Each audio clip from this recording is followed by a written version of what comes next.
having a close relationship with someone that you trust and can turn to. In our case, for Dell and I, we talk about everything. We talk about music stuff.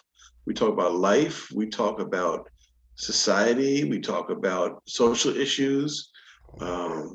We talk about our music work. We talk about our work working with others, what it's like being in leadership, all these things. So that's huge. And, when you get to have that with somebody, that's a special thing. And then it means you rely on people because you trust them, whether it's for their musical skill or their wisdom and their counsel. I'll give you some examples. When I did one of my albums called On These Streets, which was 2017. And Darryl was a big support to me in that because I was trying to work through some things strategically. It was the first time I did a record where I did it through my own record label. And so we strategized on those kind of things. He was there in the studio when we were recording the music and gave his input on that. We've coordinated with each other, supporting each other's performances, whether it's ones that shows that he set up or that I did, and whether we were playing on each other's projects or not, or just putting a performance together to support each other. And that extends, into this record right now.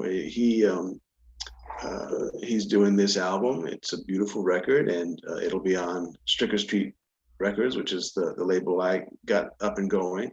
So yeah, that having those relationships, especially, look, people are flaky these days. People are distracted these days. I see you smiling. You know what I'm talking about. Yeah. And so when you find those relationships that are steady and stable, that's important.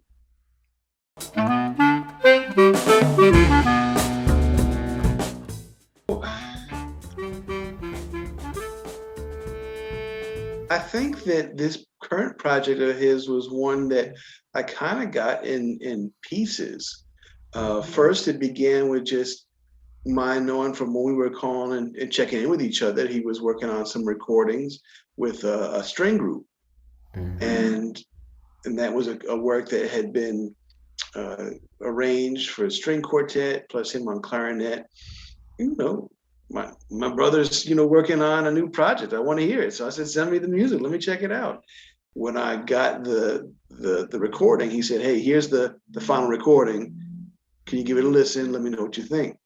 And I'm hearing like this clarinet choir on here. I'm like, well, where did this come from? So he told me that, we actually recorded that a couple of years ago. And it was my chance to hear that. And that stuff is beautiful.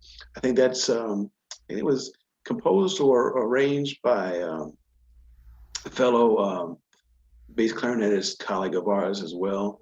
So, that's the context that I came into all this music. It's a really nice variety of different projects. I think the title Chambermaid really captures it well. You got the string projects, you got the clarinet quartet, and then you got that little peek at the original onus that kind of anchors it all down. And it's a nice project. It's different, it's unique, and it's a nice continuation of the work that Darryl's been doing for all these years. I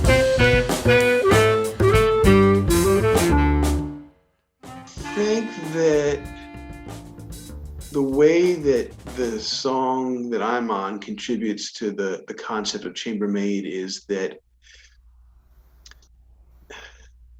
when I think about that word chamber music, my understanding is that originally comes from smaller size ensembles that would do performances in the homes of patrons of the arts. And so you wouldn't have a full orchestra, right? You would have a smaller group, and maybe you didn't just have one group, but you had different ensembles, or maybe you had different composers that were presented.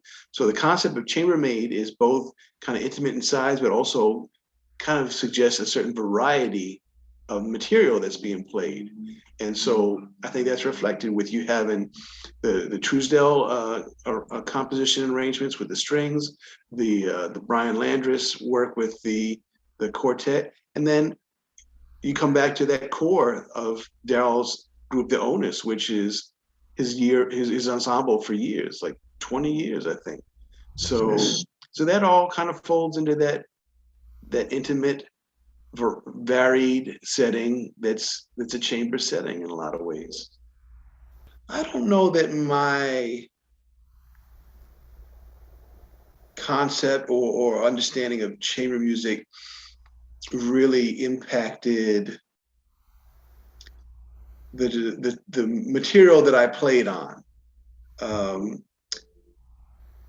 As you were saying earlier, those tunes were a little more of the traditional kind of jazz approach with bass drums and horns. Probably the aspect where a chamber approach kind of folded in was the degree to which we had a chance to play together, rehearse together, and really talk over different ideas, try different things. That's probably more where that chamber thing, that intimate kind of context came into play, where we were exploring it together. And I know Darryl said that that's what he wanted. It wasn't just that this is my date and this is my arrangement and come in here and you play it. And if I like it, you're good to go. If not, we'll do it again. It wasn't that vibe. It was, he wanted this collaborative kind of thing.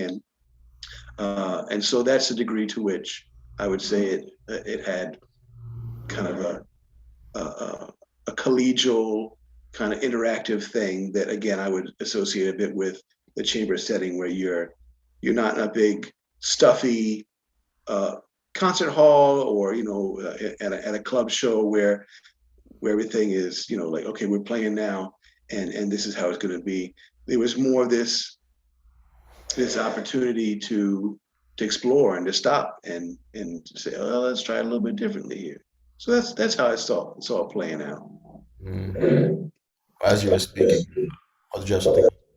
I was also going to say, I think for me, like the concept of chamber music. I mean, chamber music, you typically think of classical music, but I don't think that it has to be. I think that there's an aspect to which it's an interactive kind of process, a more intimate process. And I think that definitely was the case with the material that I worked with Darryl on. But also, I think oftentimes chamber music doesn't maybe have percussion as well. I look at my mom, who got into playing the oboe years ago, and she's done a lot of chamber groups, octets and smaller ensembles like that. Not like duo or trio, but a little larger.